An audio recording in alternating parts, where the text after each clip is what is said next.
नमस्कार दोस्तों।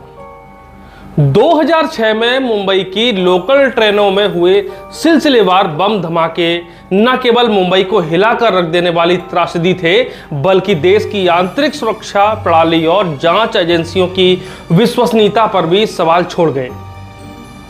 इस हमले में 189 लोगों की दर्दनाक मौत हुई और 800 से अधिक लोग घायल हुए थे। यह देश के इतिहास के सबसे घातक आतंकी हमलों में से एक माना गया। लेकिन 19 साल बाद जब बॉम्बे हाईकोर्ट ने सभी 12 आरोपियों को बरी किया, तो यह झटका सिर्फ महाराष्ट्र सरकार को नहीं, बल्कि उन परिवारों को भी लगा जिन्होंने अपनों को इस हमले में खोया था। यहां पर सुप्रीम कोर्ट और बॉम्बे हाईकोर्ट में न्यायिक टकराव है या संतुलन, आइए इसकी चर्चा करते हैं। बॉम्बे हाईकोर्ट द्वारा 12 आरोपियों को बरी करने का फैसला एक गहरी कानून समीक्षा का परिणाम था, जिसमें यह माना गया कि अभियोजन पक्ष पर्याप्त और विश्वसनीय सबूत पेश नहीं कर पाया।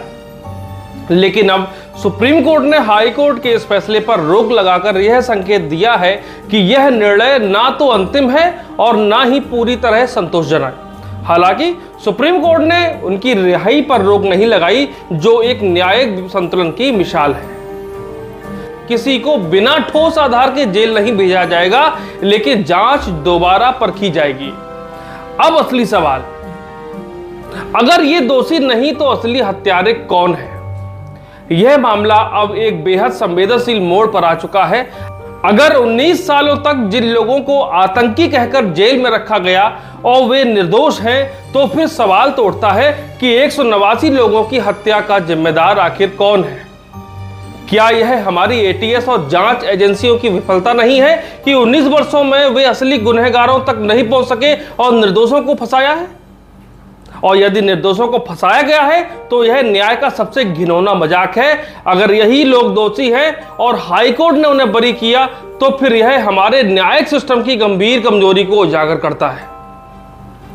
कमजोर कानून व्यवस्था एक खुला जख्म है हमारे लिए, ये सभी मानते हैं या नहीं?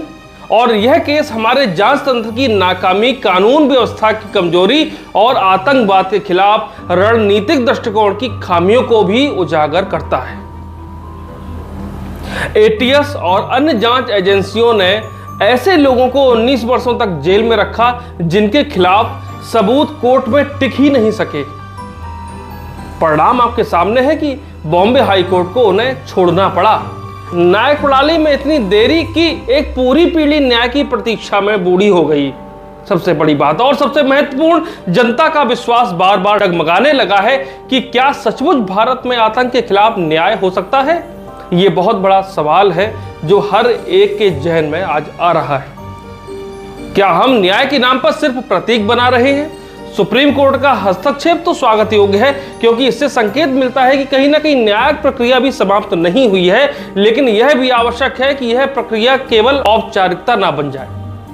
अगर निर्दोष जेल में रहे तो यह एक लोकतंत्र का भी अपराध है, लेकिन अगर दोषी छूट गए तो यह देश की आत्मा के खिलाफ एक संगीन गुनाह है। अब जरूरी है कि केस की निष्पक्ष, वैज्ञानिक और पारदर्शी तरीके से दोबारा जांच हो। न्याय केवल कोर्ट रूम का फैसला नहीं होता, वह उन 189 परिवारों के आंसुओं का उत्तर भी होना चाहिए जिनका भरोसा आज भी जवाब मांग रहा है। क्योंकि सवाल अब सिर्फ यह नहीं है कि दोषी कौन है, सवाल यह है कि क्या हम सचमुच न्याय देने में सक्षम हैं। आज का हमारा विश्लेषण आपको कैसा लगा? अपनी राय कमेंट बॉक्स में जरूर दीजिएगा और हमारे चैनल यूपी खबर ऑफिशियल और अहम भारत समाचार को सब्सक्राइब करिएगा, जिससे कि हमें पुनः आत्मबल मिले और ऐसे वीडियो हम आपके समक्ष लाते रहें। धन्यवाद।